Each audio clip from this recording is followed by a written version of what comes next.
Thank you, everybody, once again for tuning in to Coda Conversations. If you've missed any past episodes, catch up with us at www.codaconvos.com. I'm Kevin. I'm here with my host, Brian. How you doing? Brian Russick, professional musician, drum teacher. You can find me on brianrussick.com. And tonight we have a special guest, Chase Bethea, award winning video game composer. Man, welcome to the show. Happy to have you here. Thank you guys, but thank you for having me. I appreciate it. Yeah, thanks for coming on, man. Awesome, man. Usually to get things started, we like to get into our guest background a little bit. So can you tell us like what led up to you getting into the video game industry? Sure. So the long short of it, I usually do with the interviews is that I Yeah. bought a book. I read half of the book. It's called Complete Guide to Game Audio by Aaron Marks, and then I posted my work on a game development forum based off of what the book had told me to do. I could put out a couple demos.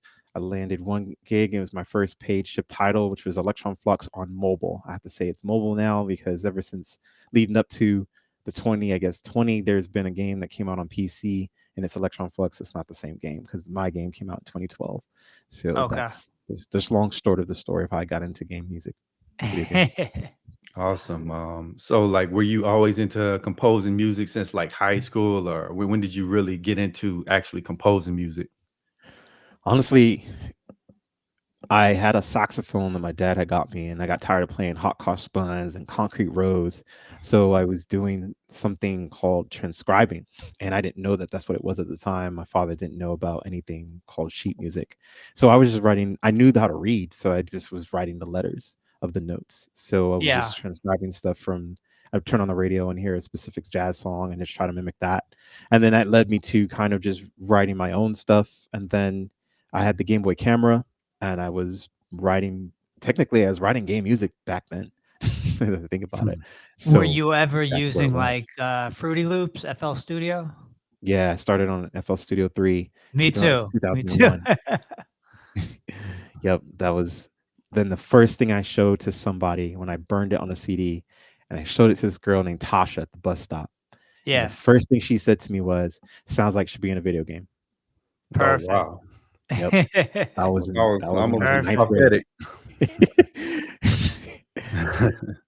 So like, were you a big video game fan prior to getting into music, like composing music? Yeah, I think most people start an instrument at the age of 6, and I was playing games. So I had figured out how to hook up a in television that my grandma thought was a fax machine, and rightfully so because that thing doesn't look like a video game. But I had the box, and I was Yeah. looking at the box. I was saying to my grandmother, I was saying, well, she said it was a fax machine, but it's got these pictures on here. And I know fax machines, and I've never Yeah. seen one with pictures on a I've box never like this. seen So one like I this think it before, might, huh? I think it might be a game console. So I've been playing Yeah. games since I was a child. Oh wow, you started like Nice. way back. So like, what games really had a soundtrack that inspired you? Like for me, obviously Mario, Mega Man. Yeah, I love this because I'm not that person that was struck with those soundtracks. I got the most Okay. obscure, esoteric type of soundtracks that I was influenced by. So I usually say when people ask, it's Turok: Battle of the Dinosaurs. Okay. I heard Yeah. you heard that one? Okay. N64. No, that's Game Boy. Oh, Game Boy. Okay. Battle of the Dinosaurs is on Game Boy, and Turok Wow. 64 is the 64, and then it seeds of evil. Okay. No, Now, yeah, what this about is like Battletoads Double Dragon on Game nope, Boy? You nope, never play no. that I one? That's got I a good played it, but soundtrack. later. But those weren't my influences. My influences Final Okay. Fantasy Legend 2, known as like Saga Mhm. 2. Oh, I Final played, Fantasy for yeah, sure. but the Legend 2 version, like I didn't get till 7 until a bit later. And so Yeah. those are the type of things. Beyond Oasis on Sega Genesis. A Yeah. lot of people don't mention that. They don't, but that's Yuzo Koshiro's other masterpiece that I consider in that regard. The people know him for like Streets of Rage, but I prefer the Beyond Oasis soundtrack. So those are the things that I grew up in my childhood. Tomb Raider 1996 on PS1. Definitely shout outs to the composer there, Nathan Nakri. Yeah, that's like really unorthodox. Obviously a lot of people gonna say Sonic, Right. Mario, but Yeah, Right. you're yeah. really digging into the crates there.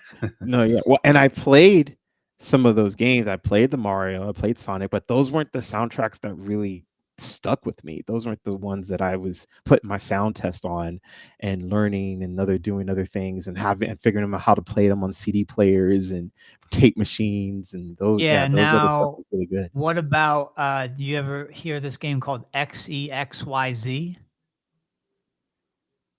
It's like a fighter jet kind of game.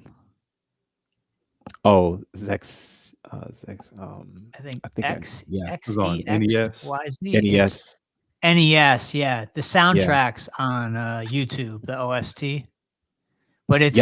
it's like futuristic jazz. It's very cool. I'm a jazz guy, so I really Me too. enjoy that soundtrack. No, Okay, nice. nice. So like, did you prefer? I know Super Nintendo and Sega Genesis, they had kind of different sound profiles. Genesis more synth based, harder to compose for, whereas Super Nintendo they use like I believe like more samples. Well, Sega and Super Nintendo did use samples according to their sound chips. The Super Nintendo had like the SBC chip, and the Sega had the YM2612 chip. And depending on the 6 channels that you were using, you had one channel was able to you can utilize for samples to actually where enact where that trigger was going to happen for those sound chips. And this depends on the brilliance, I would say, of the composer and the sound team and the programmers. They're able to get the maximum value out of those chips. But FM synthesis for its time was very, very hard to kind of get stuff done. So the masters of those, typically in the demo scene, were the ones that really pushed the limits of, I would say, the Sega Genesis FM sound versus the very nice nuanced sound the SPC chip had for the Super Nintendo. Right, very different. Yeah, I think the Super Nintendo is probably better for like RPGs, maybe slower, more orchestral pieces, whereas the Genesis, it had more of that bassy, visceral type of sound. So like That's techno. That's tenable, but because if you might not be familiar with the Beyond Oasis soundtrack, but like I said, Yuzo Koshiro did some very orchestral things with Mm, that. And so that's what I said with the brilliance in terms of knowing what that chip could do. You could really do it right. Right. Even Crusader on Senti is an Atlas game, very expensive now. But listen to that, and you could almost, if you close your ears, might be fooled to think that's the SPC soundtrack from the Super Nintendo. Didn't he compose the Streets of Rage soundtrack? It seems like really diverse. Say, ask the question one more time. Didn't he also do the soundtrack for Streets of Rage? Yes, that's what I was saying earlier. Yeah, Yeah, exactly. Oh, that's a So you went great from game. Streets of Rage to Beyond Great game. Oasis. It's a whole extremely nice diverse. palette. Yeah, exactly. It's Nice. just masterful. So, like getting into your own projects, you have a soundtrack coming out, a Ground Zero OST, right? Can you tell us a little bit about that?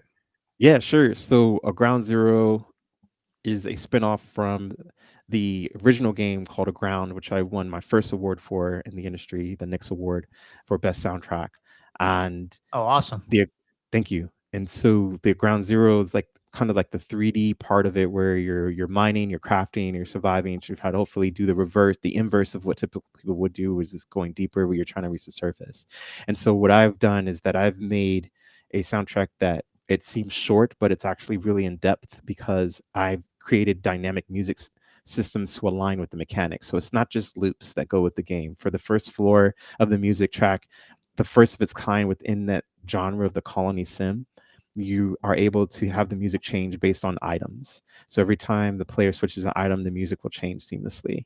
And that's just for one part of the game. And then when you go deeper into part of the game, the music will change based off the exploration, the tasks that you do, and the combat that you encounter.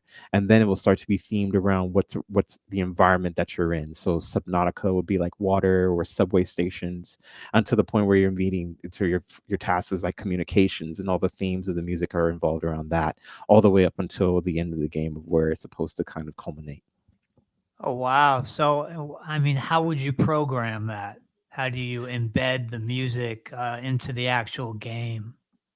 So there's typical things that you could do is called audio middleware, and you can utilize those things. The most popular ones are Wise, Fmod, Elias, Cryware, Fabric, Mild Sound System. There's 10. I used to be chair of the interactive audio specialist group, so Okay. I almost know them. I'm very big, big brain over here. Nice, So nice. but I didn't use any of those systems. I actually just worked with the programmer from the development team.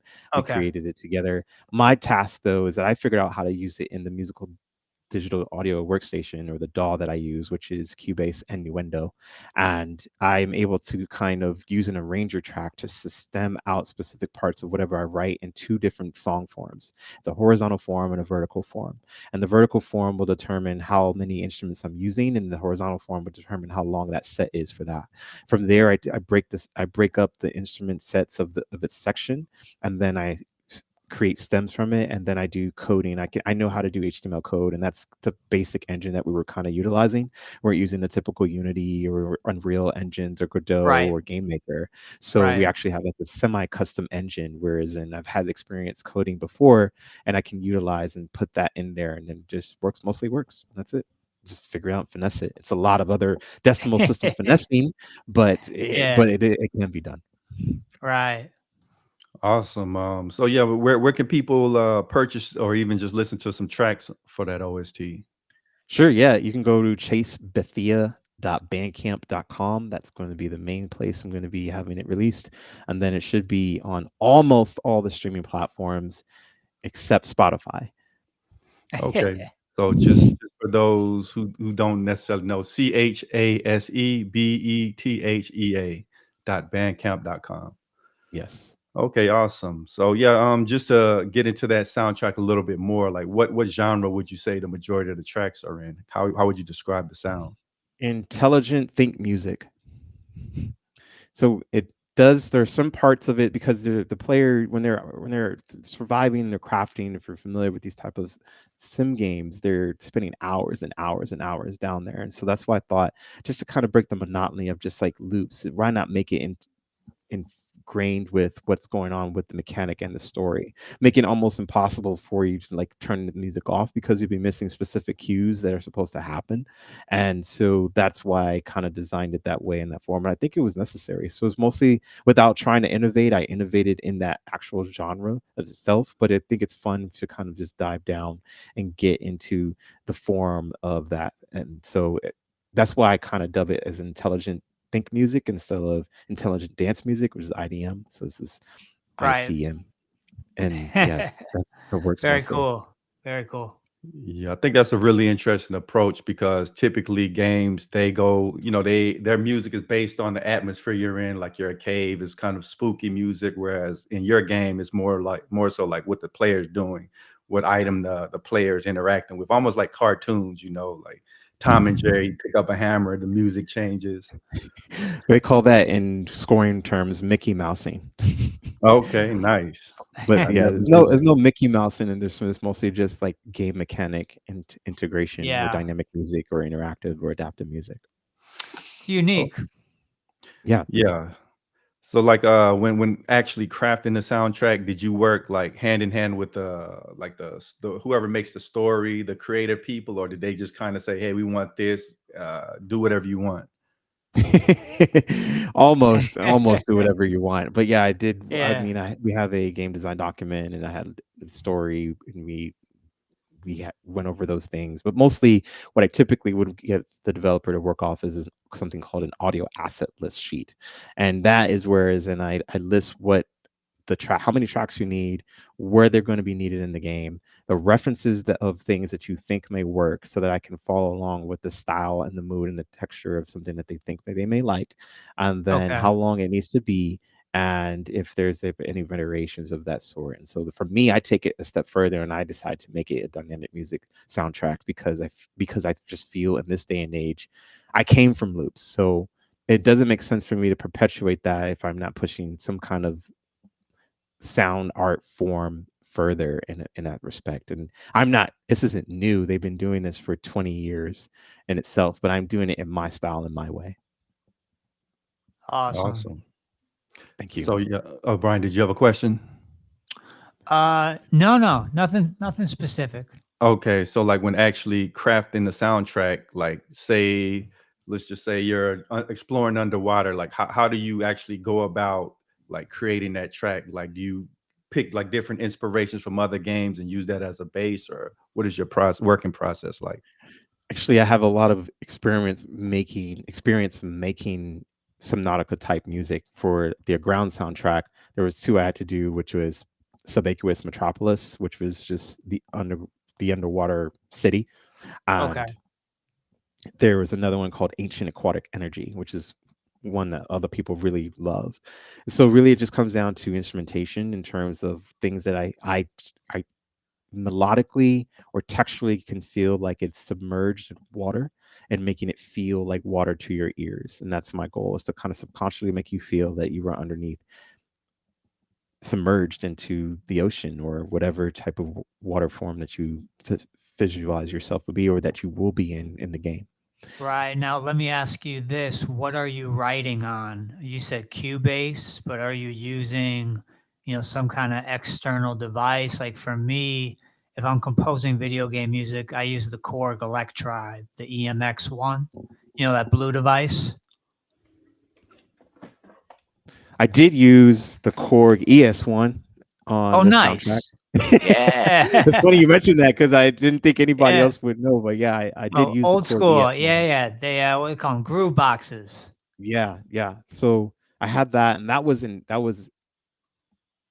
intentional because that actually is used mostly. It's used in an organization, which is like a pun name based off of the game, but it's it shows up there, but then it also shows up in the theme of the subway, because there are certain tracks that I was able to kind of rhythmically do to make it feel like you're on the subway. And so that's the only external instrument I was using. Everything else was most like simple libraries that I just had to create a different sonic identity sound palette that was different from a ground, but then still kind of reference a bit up from the older ground, but make it a modern, a ground zero sound. Okay. Yeah. That makes sense. Awesome. So like for this particular company, like are you an employee or is it more like on a contractual basis? Because okay, so you're Yeah, pretty much a freelancer. I'm a freelancer, a traditional contractor in that regard. Yeah. Yeah, I've played with the freelance lifestyle a little bit, trying to code here and there, and it can be very difficult. Mm. Freelance coding, that's different. Yeah, you often hear that too much. Definitely, recruiters are really happy to snatch you up and put you somewhere Yeah. in the company. Yeah. That's You're right. needed. Yeah. And like especially with coding, you're competing worldwide. They can go anywhere in the world. So like what did you do to make sure you stood out versus saying like, hey, let's just go hire this guy overseas for cheap and get him in? You get what you pay for. Yeah. You really And do. it Yeah, you showed really it showed do. up. There was a project I did many years ago, and they didn't choose me, and they Yeah. got some guy from Serbia, and I was like, okay. Okay. And then 2 weeks before they had to ship the game, they were panicking. Hey, Chase, can you do this? Yeah, I could do it, but it's gonna cost you because Gonna now I got to cost do a rush you. job. Okay, yeah, sure. And I was getting it done. But that's the Yeah. difference between. I mean, to answer your question, Kevin, is that I'm professional. I came in this industry professional. I came in this industry with a strong work ethic. I came into the industry with humility. I came into the industry with a lot of knowledge and the hunger to learn at the same time. I think that, along with other attributes that I have, allow me to be able to stand out in my own regard. I'm now 14 years into this industry, and it's mostly just, hey, if they want to work with me, cool. If they don't want to work with me, you saved me a headache. You saved me stress because we probably weren't meant Right. to work together. Yeah, that was an excellent point you made about, being professional. And I think that that's one thing that a lot of people don't really take seriously. If you're that guy, they know like, hey, I need this done and you're going to deliver for sure. They're going to come to you even if you cost more. Yeah. Because I will deliver. And that's the end of it. We want to reach the deadlines. We want to reach the milestones, and that's what's important. And so, like you said, like, a lot of people don't take it seriously, but those that do, they continue to work. Right. So I feel like over time, I've checked your LinkedIn out, and you're really serious about building your brand. Like you realize that you have to network, you have to put yourself out there, and I've noticed that as a common theme amongst a lot of musicians. Yeah, it's integral. You have to at least be able to show what you can do and keep it yourself top of mind to remind people, because we live in an age where things are just happening so rapidly.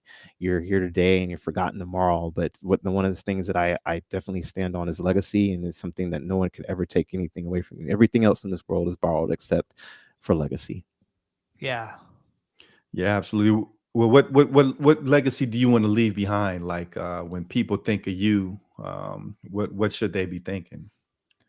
I mean, besides the things I mentioned before, is that my professionalism and my work ethic, but also that I was hopefully was inspirational to many, and that I was able to kind of write some of the greatest video game music of our time in the era that I wrote it in. That's ambitious. So, there's not a lot of black video game composers. So, do you ever get like stereotype, like, okay, make a hip hop soundtrack for us or something? Yeah, I've been stereotyped for sure before, and I Yeah. mean, yeah, it has happened. They don't. They're trying not to say it, but sometimes it's like I'm too sharp. So I yeah, I've been stereotyped a couple of times before, and then I have to check them, and then they're like, "Oh, we didn't mean to offend you," and like, "Okay, but you kind of did because you asked me anyway." So So they just don't kinda, do like, it. they Oh assume yeah, hip hop or I something like assume. that? Yeah, I make because I'll say compositions, I'll put the Yeah, vernacular in front of them, and they're like, "Oh, right. yes, you make beats." And I'm like, Yeah. "No." No, it's an yeah. They're not the same. And that's one of the other reasons why I pushed it to forms of dynamic interactive music is because then it's untenable. Whereas what I can do, I play instruments. I from many different styles. I can play I start on alto saxophone. I can play piano, jazz, and classical. I play harmonica. I can play different percussion instruments. Is that you really can't put me in a box, and no one will ever be able to. I don't belong there. Do you like, John Coltrane? What do you think of Coltrane? It's interesting you mentioned him specifically. It's a I've worked with his huge son before. influence. It's a huge influence for me. Yeah. I've worked with his son before. I've had the very blessing privilege to work with his son. And Great. Wow. well, I should say one of his sons, because he has Yeah. many. But yeah, it's interesting you said him specifically. So yeah, I have to say I do have an influence in some way. Can you dive into that experience a little bit? What was it like working with his son? I've never actually talked about this, so this is kind of Okay. exclusive for you. I man, it's one of those feelings that when you aspire about greatness with yourself, you know that you're attracting greatness to you. And I was writing this in the book that is being published this year, but I remember working with him and hearing how his son creates music. You can just feel the generational influence and the intelligence, because not only, and I want to actually make this very well known, not only was his father a great musician, but his mom was as well too. Alice Coltrane was phenomenal, That's and right. she doesn't get enough flowers and recognition as equal to her husband. And so to work with one of his Completely. sons, yeah, I'm sure you concur. Yeah, oh And yeah, so you can absolutely. hear the inspiration through the music while I'm working with him in the room. And you can feel that energy of just of raw form. And it's captivating. But at the same time, you're also thinking, you don't wonder why you're here. You're thankful why you're here, and to be able to be a part Yeah. of something that many people won't ever be able to have a story like I have, and story and the experiences that I've had in that regard, because it's not something that just falls in everyone's lap. Not everyone gets that experience. Not everyone knows how to find or You're get a not hold gonna of them. meet yeah, you're Yeah, not gonna meet people like they're not that right. just on the street On the corner or street. Yeah, it's not, at the store. let You're not gonna bump alone into if you do meet them, you're not going to get that close to them to be able No. to say that you've worked on projects with them. It's Yeah. just it's such a blessing. Oh, it's a blessing. Oh, it's awesome to hear.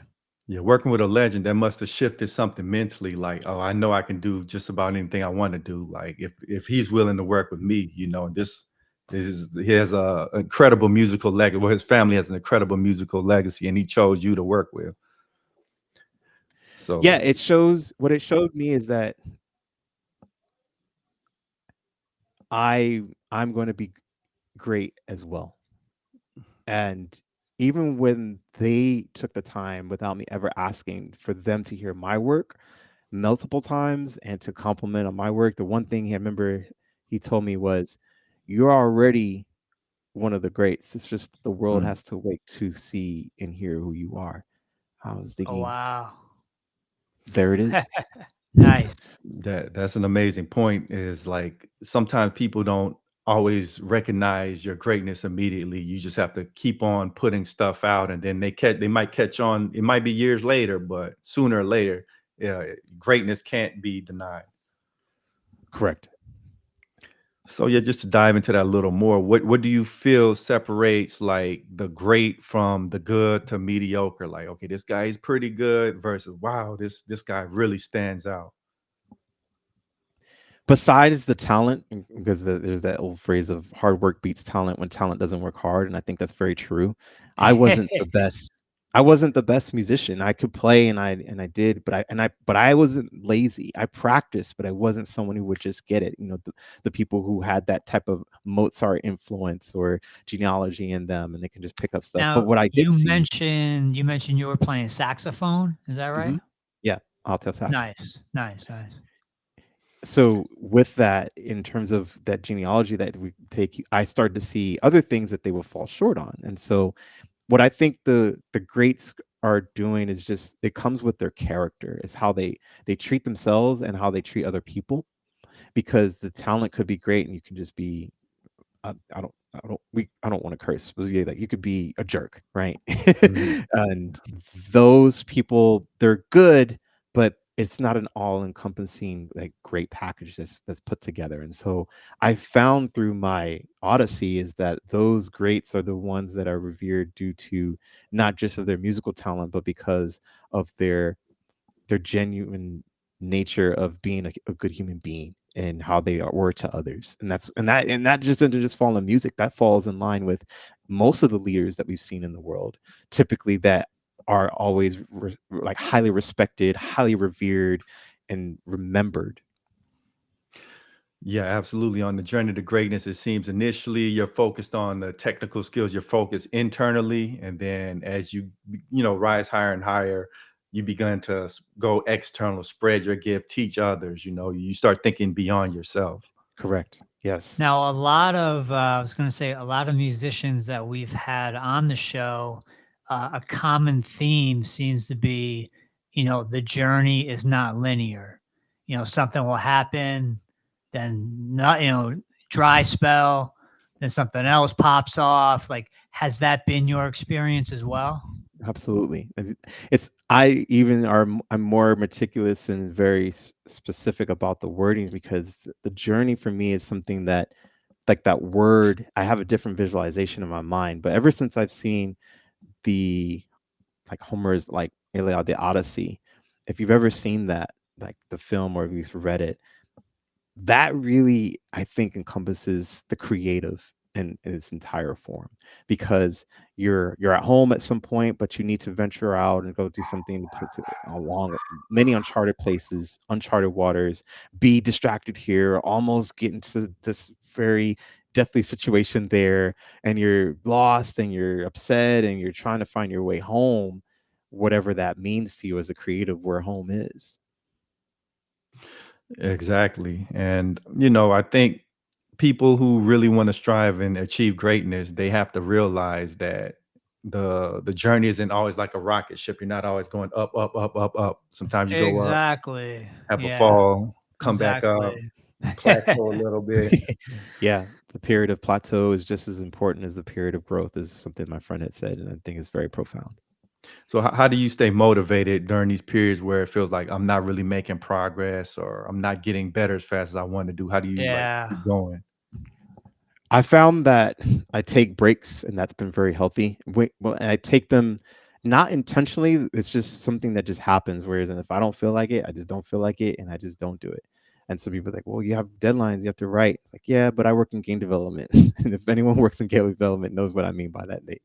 But the breaks. The breaks are, I just I don't search for inspiration. Mostly, I think what I've always discovered the past 6 years is that it comes to me.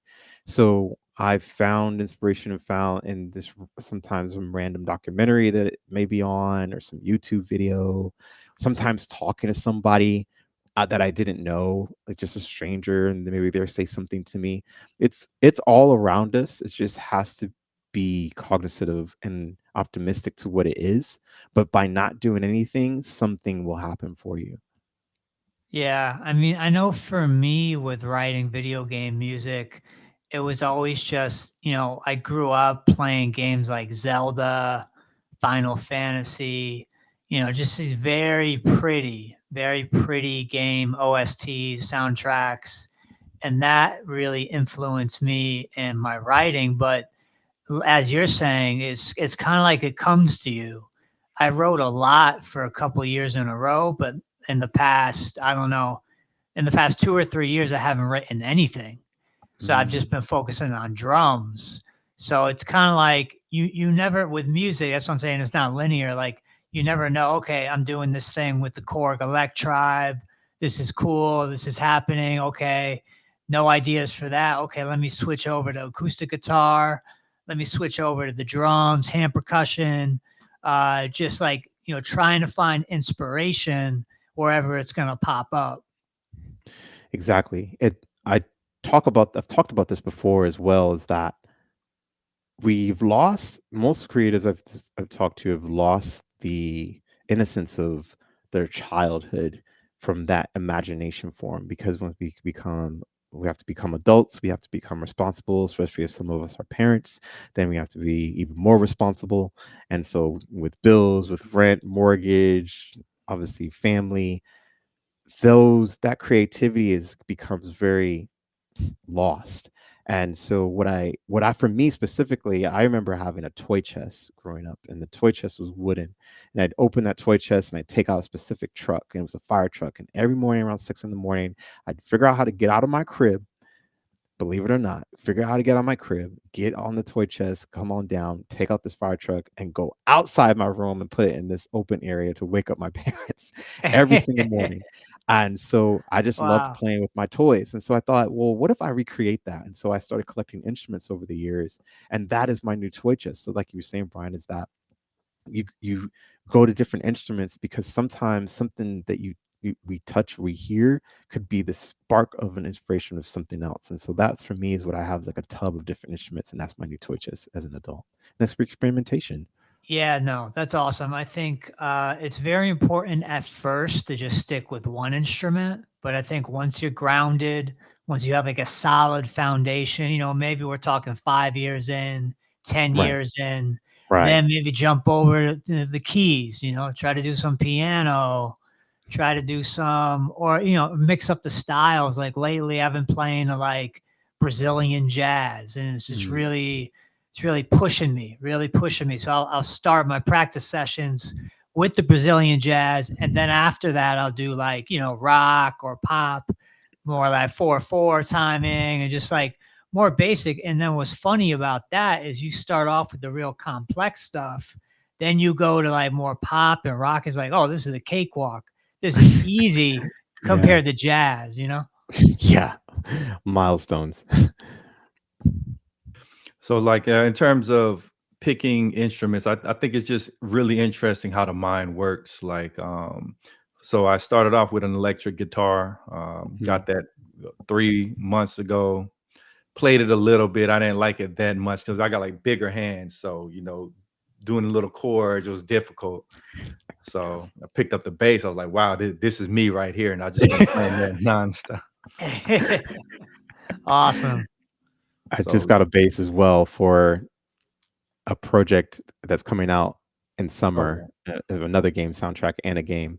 And I actually played all the bass in the entire soundtrack, but I Oh, have wow. no idea how to play. I've taught myself just trying to get through. And yeah, it's cool. And I have an acoustic guitar that I got last summer, but I Awesome. love it because it's the one instrument I told myself I'm not playing this to learn it. This is just for fun. And it actually has been the stress reliever because I can just play my own little, I can play tunes that I really like and try to figure them out, and I just have it there, and that's it. It's really great. You talk about acoustic The guitar? acoustic guitar, yeah. Yeah, no, I love guitar. I think you mentioned a really important point about like if you need to take a break, you will take a break, and that kind of ties into you just having the acoustic just to have fun. Like everything doesn't have to be about Mm, progressing your skills or making more money. yeah, Sometimes you just gotta do Exactly. have fun. Yeah, Exactly. and it comes back to what I was saying is that childhood creativity and imagination. We used to be able to have fun, and that's what that instrument's for. Is that I play that just to just figure things out, and when I Just to play it mess and I pick it, around, just to mess explore. around, explore exactly. Yeah. And when I do Yeah. that, I there's no pressure, there's no time limit. I gotta practice for 10 minutes a day. I gotta do this. It's nothing. It's like I'm gonna play this and I'll play as long as I want till I don't want to play. And if I want to play in 10 minutes, I'll come back and pick it up again. If I don't, I don't. And it's been so cathartic and relieving and liberating. Sounds like a blessing. Yeah, and I think we have to realize that we're running a marathon. Like, you can't always be sprinting. You can't just be working nonstop. I've had to work past it myself. Is like feeling guilty. Like, should I be taking a break or should I be trying to progress my skills in this specific avenue? And I Right. realized there's nothing wrong with taking a break because if I didn't, I would get burnt out and then I might stop permanently. So You need Yeah. that time you need that space to figure things out, I think, so often at the time. Yes, absolutely. It's very important because I've had spent seasons myself.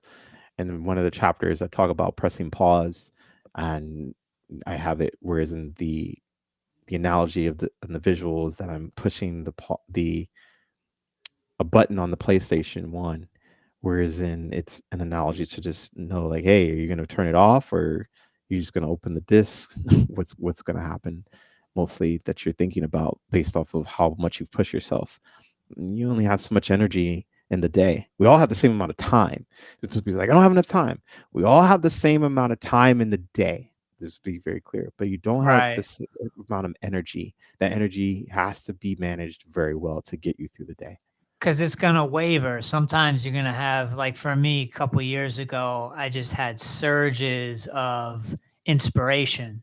I would Mm, stay up late into the night, writing, composing on the Korg Electribe, yeah, and I get all these great ideas. But past 3 years or so, nothing, no motivation, no inspiration, but now I play drums 2 hours every day. So, go mm, figure, like, you never really know.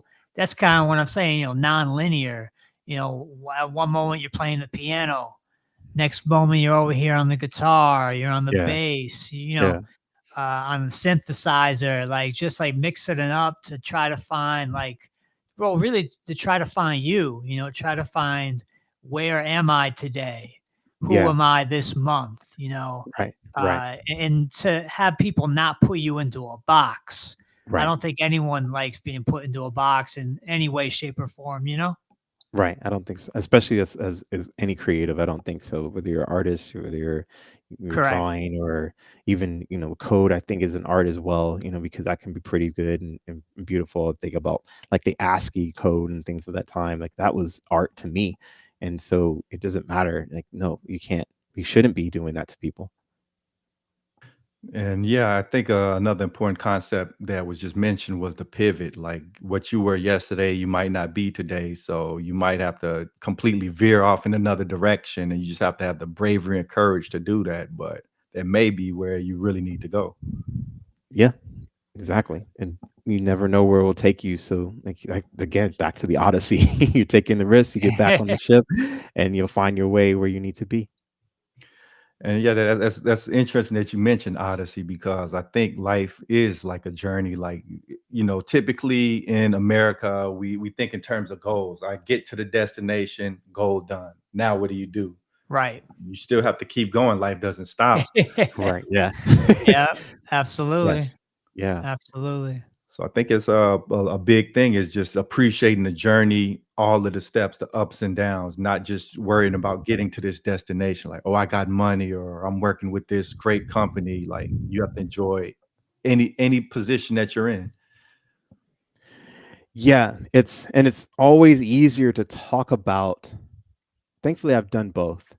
I've talked about being in the Odyssey at the darkest of my times while I'm in it. I've done interviews whereas and I really have been thinking in my mind like why am I doing this interview right now? And I've been in that space and when it's hard to come in an appreciating factor when you're going through it. It's obviously easy to talk about it when you're through it and you're In on a positive side of hindsight, it. yeah, Yeah, it's in obviously. But I'm everything's telling like, you, oh, I should have done this, I should have done X, Y, and Z. But like yeah, in the moment, you're like, I don't know what to do. in the moment, it feels like like nothing matters. Yeah.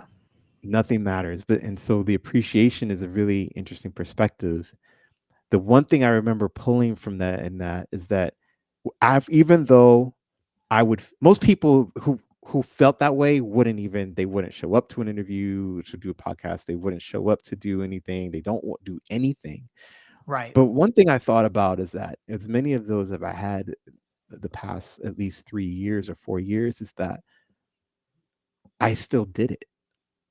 I would get off and say, I didn't want to do that, but I did it. And that is the smallest inspiration thing I would inspiration or I would say the appreciation that I would get from that. And obviously I'd be back in the midst of it all. But do remember that in the moment is like, well, I did it. And then that was it. That's powerful. Yeah, that's powerful. Yeah, that's a great point because sometimes the path to greatness is not always this huge, complicated, grand gesture. Sometimes just getting up and doing it. Like you want to work out and get big muscles, you just get up and go lift some weights. You got to do the work and the perks come with the work. But it's the path unwalked is the hardest path. So like yeah, in the Exactly. midst It's of the all of that, journey. It's the yep. journey. Yeah. So you know you spoke of unwalked paths that comes with a lot of uncertainty. So like how do you navigate uncertainty? Like you don't necessarily know where this is going to go, but you're just going to go ahead and see where it takes you. I've learned the biggest lesson I think has been the greatest blessing in terms of an awakening for me is that I go into things with zero expectations. I had this thought and I That's great. applied it to movies because movies were declining for me in terms of when I was watching a lot of films of like 6 7 years ago. I was just going through films, and then I was going to see them in theaters because I loved going to the theaters and that experience and being. And then I was just thinking, being so excited because I probably had that childhood feeling of like, oh, I'm going to the movies because it's something I always enjoyed, and then the movie sucked, and I'm like, oh, and then I feel weird after because the story wasn't good or something, and like whatever, and Yeah. so I just adopted this mindset of okay, I'm gonna go into zero expectations. I saw a trailer. I know the formula, but I'm just gonna go in. I don't want it to be. I'm not gonna say it's gonna be bad. I'm not gonna say it's gonna be good. I just don't know what's gonna be. And It's just if I'm gonna be an pleasantly surprised, experience. right? Yeah. And if I'm It's gonna pleasantly be an surprised, experience. that's icing on the cake. But if it sucks, then I'm thinking, well, I didn't have any expectations anyway, so it was great. But Yeah. when I applied that to life, in terms of every day, in terms of what I'm going to do or how I'm going to do this or what it's going to be or who I'm going to meet or where I need to go, especially what's going to happen or who I'm going to work with, that has been another liberation that has just been so great to have because I don't know. The ambiguity is what it's going to be. And if it's something great, then it's cool. I've had enough life experience now, at least, where I know if it's some BS, then it's BS. But Yeah, no, I mean, that's to it. me, it sounds like just like a whole paradigm shift. Like you're just like totally mixing things up. How do you feel in the moment? Yeah. And that's really important for me. I teach drums. That's Mm, primarily what I do, teach drums. And I always tell people I teach feel and groove. I don't teach out of books anymore. I try to get mm. people out of their head and into their bodies. It's interesting you mentioned that. I was just talking to a friend of mine yesterday, and she was talking about her son that used to work with her at a music school. And she said her son said, like, how can I teach drums? I can't teach that to them. But you just described it the best way is that it's about the feeling, and everything is about a feeling in this life. It's everything has a rhythm and a pattern. Every single thing. People have rhythms and patterns. If you notice, it's like, oh, Absolutely. I thought they were going to do that. That's because they had a pattern. Yeah, right, right. So yeah, you kind of mentioned earlier that you were working on a book. Can you get into that a little bit? Yeah. So the book is called Student of the game, how I've navigated the video game industry the past decade. And I'm breaking down imposter syndrome because I don't believe in that. I'm breaking down what it really means to be networking at a mature level, because I think a lot of people have this misconception in terms of what networking truly is. And they're talking like, oh, make friends. And thinking, well, the way you made friends as a child when you went to school and they had a cool t-shirt is not the same way that you make friends It's in a a little mature way. different on LinkedIn. Yeah. Little Yeah. bit There's different. a little bit different etiquette. There's different mannerisms and Yeah. behaviors, and Yeah. the Yeah. other, people may not like you, and that's okay, because then that that they're not going to be benefiting your time, and there's nothing to be forced. You can't force work with people because you are looking for something to help benefit your situation.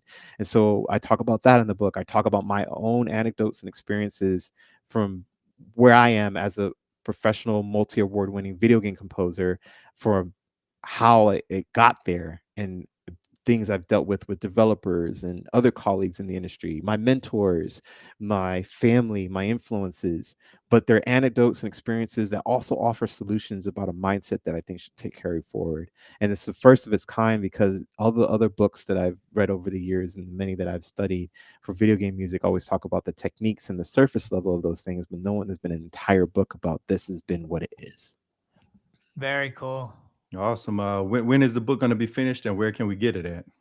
It will be shipping and finished in November of this year, 2025, and it'll be through the CRC Press publishing company. And so we are going to be, you can just get it from there or reach out to me. I'm sure I'll have it on the website. I'll definitely be promoting it. I'm doing a book tour along with other tours that I'm doing, music tours. Awesome. So yeah, Nice. it'll be there. Nice. So, in case people missed it, what was that title again? Student of the game, how I've navigated game audio or the video game industry the past decade. Awesome. That's an awesome subject. Like that's just, I think a lot of people trying to break into the industry, it would be a great thing for them to read a book like yours because it's breaking down. Okay, I went through X, Y, and Z, and this is the tool that I use to get through it, or this is the mindset I use to get through it. Can you elaborate on that a little bit? Yeah, and I think that's why I'm very fortunate to have the publishing back me with this, because the timing of it, and it'll again, as I speak about legacy, it is timeless. More people will come into the industry over time. I usually see it as like high school, and then some of us will be the veterans and they'll graduate and they'll retire, but there'll be new folks who want to do games and write game music, but they don't talk about the mentality. But the mentality, like I said, is I'm someone who understands patterns and rhythms in life.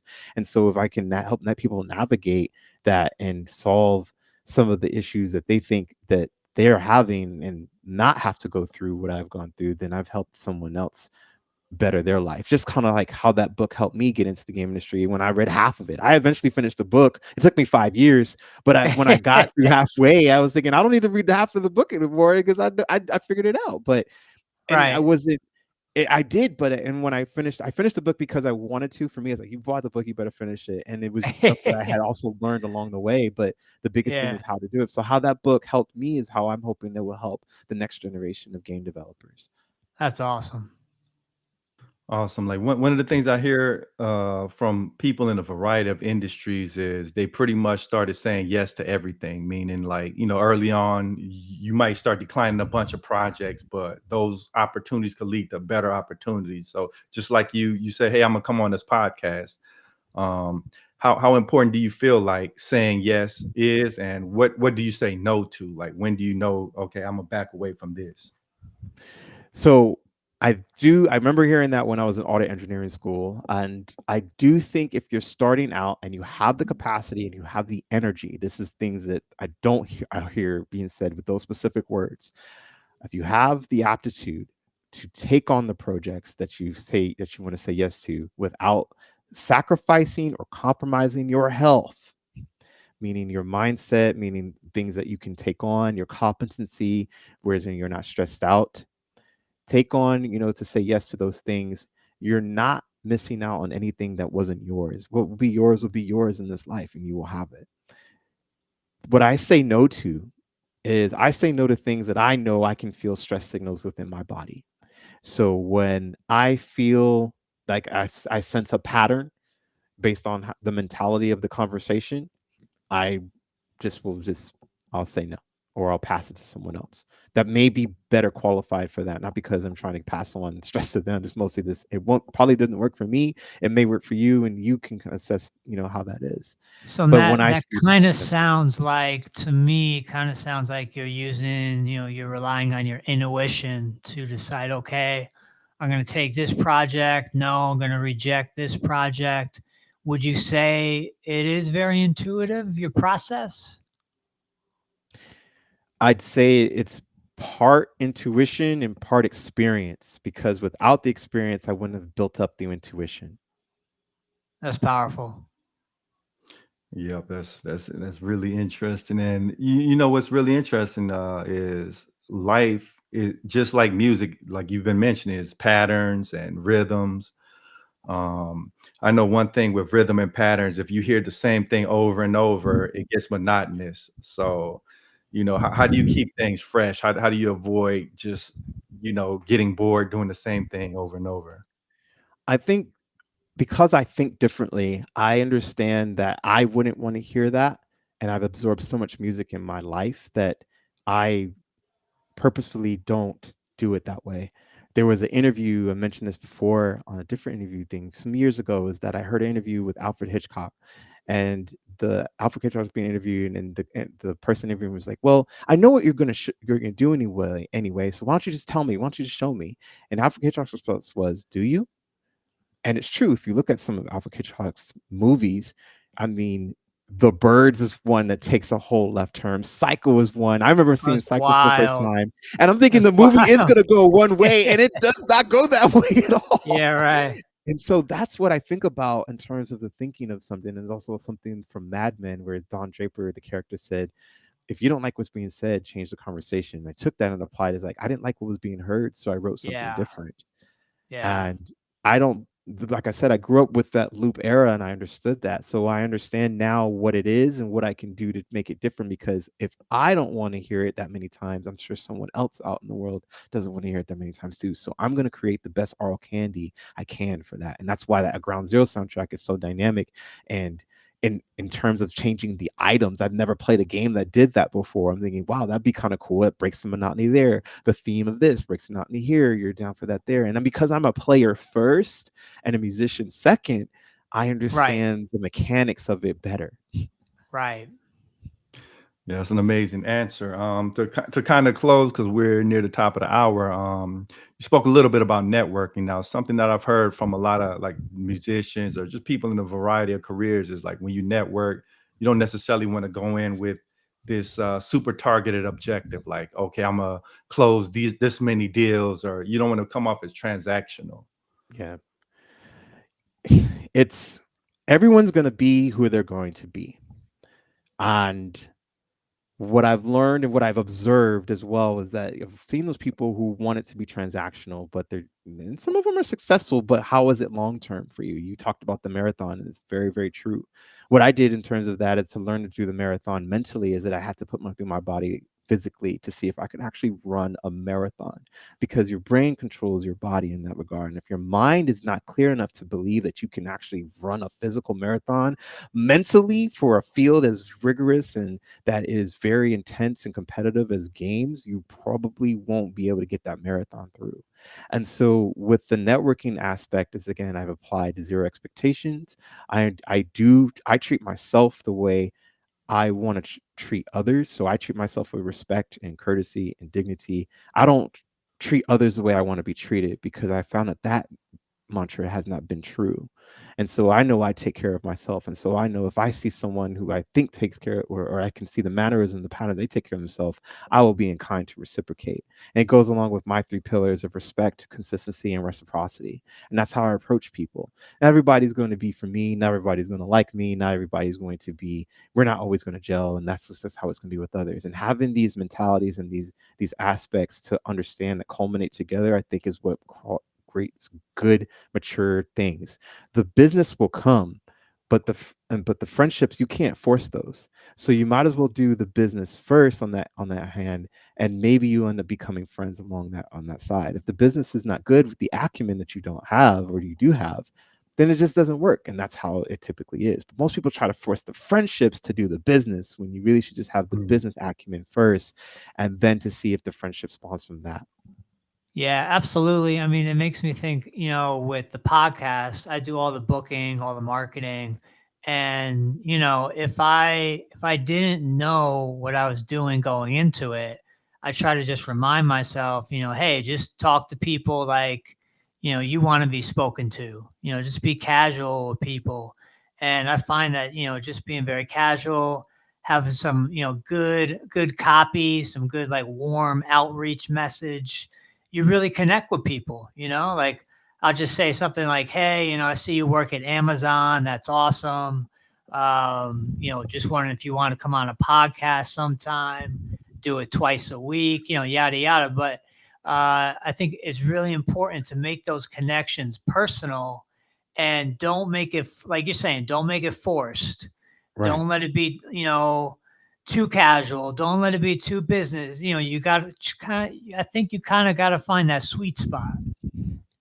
Exactly, you do, and that comes with. I mean, it's something that's learned. It's just like people playing the games. You're not gonna go out straight up and beat that Dark Souls, that Elden Ring boss right off the jump. You got to practice through it. And unfortunately, I know there's some introverts out there, and it's awkward, but everything is workable. I've seen some really incredible things in my life for people who were had strokes in their minds, who were able to be one of the best piano players in Ukraine, to someone who was tone deaf to be able to sing musicianship notes in class. I think it's Wow. possible to work through these things. The mind are very powerful. If we really want it, we can have it. Absolutely, man. Yeah, we're at the top of the hour. We definitely appreciate you for coming on. Did you want to leave our audience with any closing thoughts? Yeah, be kind to yourself, be kind to others, and make sure that you're always having fun in some form or fashion. And thanks for having me on. Awesome, man. And just for one more time, where can the audience find you at? So you can find me at chasebethea.bandcamp.com, or you can check out some of the work on other streaming platforms, or chasebethea.com is where you can find some of the work that I've done too. Awesome. I just have one closing question for you. Sure. For all the entry level game developers, entry level video game music composers trying to break into the industry, what is that one piece of advice that you'd want to, lay out for them? Stay humble. Don't let your ego get in the way. That's great. Awesome. And yeah, we'd like to thank everybody for tuning in. We'll catch y'all next time. Peace. Thanks, guys.